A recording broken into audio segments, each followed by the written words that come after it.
ड्रामे की अगली क्लास में आप देखेंगे कि जैसे जैसे फरियाल और बुरहान एक दूसरे के करीब होने लगते हैं, दोनों एक दूसरे के साथ मिलने जुलने लगते हैं, तो निस्वा और ज्यादा बुरा महसूस करने लगती है।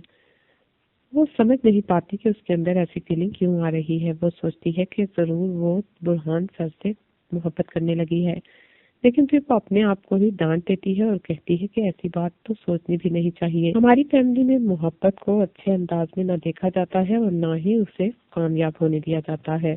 मैं कैसे इस तरह की बात सोच सकती हूँ और कैसे भला मुझे बुरहान सर से इतनी जल्दी मोहब्बत हो गई।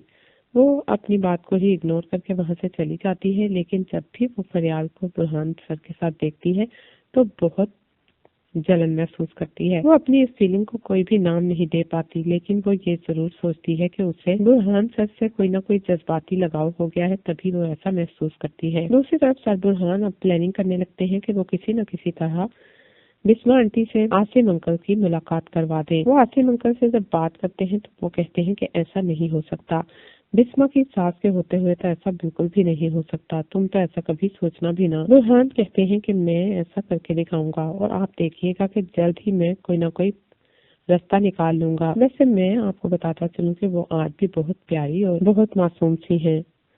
आप उन्हें देखकर यकीनन देखते ही रह जाएंगे। आसिम जब ये बात सुनते हैं तो वो बिस्मा के बारे में सारी रात सोचते हैं।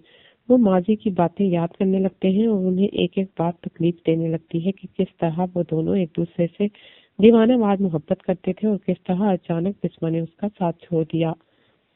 वो सोचते हैं अगर बिस्मा ने उसका साथ दिया होता तो कभी भी वो इस तरह अपनी अधूरी मोहब्बत का दाग सीने पर सजाए ना फिरते। वो अपनी तमाम तरक्कियत और तमाम जिंदगी के वाकयात का इल्जाम सिर्फ बिस्मा को देते हैं। दूसरी तरफ बिस्मा जो कि पहले भी बेजुबान थी और अब भी किसी बेजुबान बकरी की तरह अपनी सास की ज्यादतियां बर्दाश्त किए चली जाती हैं और किसी को पता भी नहीं चलने देती। बुरहान उन्हें देखकर ये अंदाजा लगा चुके हैं कि वो अपनी सास से बहुत डरती हैं और अपनी सास की पसंद और नापसंद का आज भी वो बहुत शिद्दत से ख्याल रखती हैं। ये बात देखकर बुरहान के दिल में बिस्मा आंटी के लिए और ज्यादा मोहब्बत पैदा हो जाती है।